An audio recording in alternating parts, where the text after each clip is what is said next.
Preview. Preview.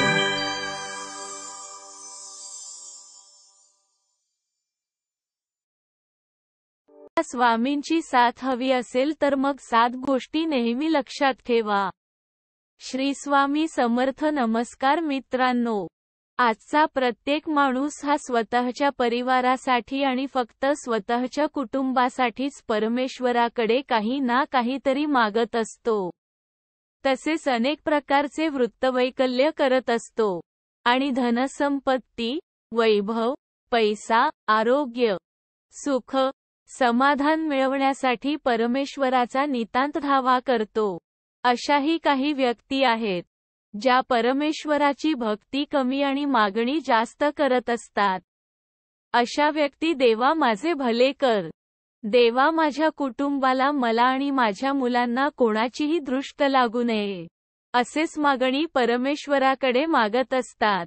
मित्रांनो, तर पाहूया या 7 कोणत्या गोष्टी आहेत ज्या आपण जीवनामध्ये लक्षात ठेवायला हव्यात. 1. आपल्या मनात परमेश्वराची भक्ती ही नेहमी निस्वार्थ असावी. कारण कुठलीही अपेक्षा ठेवून केलेली भक्ती ही फळाला येत नाही. ती फळ देत नाही. आपण पाहतो अनेक संत होऊन गेले आणि त्यांचे आजही नाव आहे. त्यांची भक्ती ही निस्वार्थ होती आणि त्यांनी स्वतःसाठी कधीच काही मागितले नाही. तसेच त्या महान संतांनी स्वतःच्या परिवारासाठी देखील काहीच मागितले नाही.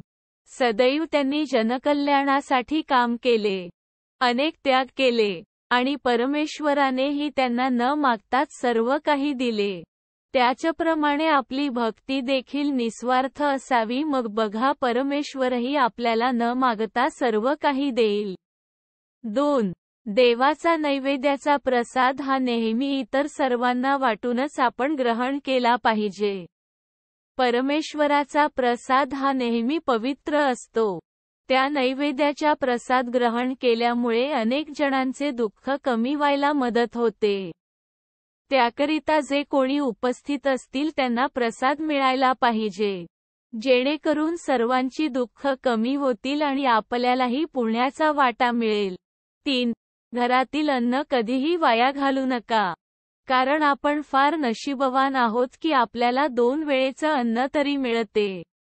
परंतु आपल्या अवतीभोवती अनेक गरीब लोक आहेत की ज्यांना 2 वेळेचे अन्न सोडा पण 1 वेळेचे अन्न सुद्धा मिळत नाही.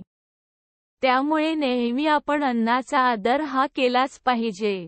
आपल्या घरात जर अन्न उरलेले असेल तर ते अन्न फेकून न देता कोणाच्या तरी मुखी गेले तर खूप चांगले होईल. आणि त्यामुळे आपल्याला पुण्यही मिळेल, तसेच आत्मशांतीही मिळेल. आणि असे म्हटले जाते की अन्न हे परब्रह्म आहे. 4. आपल्या घरामध्ये नेहमी स्वच्छता ठेवली पाहिजे. जेव्हा आपण कोणत्याही मंदिरात जातो तेव्हा तेथील वातावरण हे अतिशय मनमोहक असते आणि प्रसन्न असते. कारण जिथे स्वच्छता असते तिथे परमेश्वराचा सुद्धा नेहमी वास असतो. मग ते आपले घर असो किंवा मन, दोन्हीही स्वच्छ असले पाहिजे.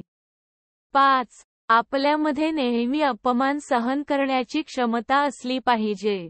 आपला जरी अपमान कोणी केला तर बदल्याची भावना न ठेवता स्वतःला बदलण्याची तयारी ठेवा. आणि ज्या वेळेस आपण स्वतःला बदलू ना, त्यावेळेस आपले आयुष्य देखील बदललेले असेल. 6. आपण बोलताना नेहमी आपल्या जिभेवर नियंत्रण ठेवायला हवे.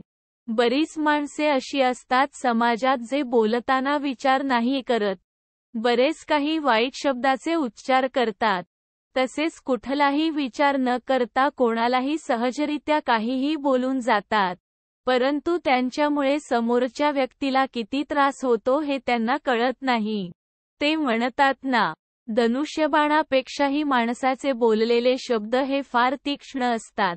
म्हणून काहीही बोलण्या अगोदर आपण 10 वेळा विचार केलाच पाहिजे, मगच बोलले पाहिजे. आणि कोणालाही दुःख होता कामा नये याची काळजी घेतली पाहिजे. 7.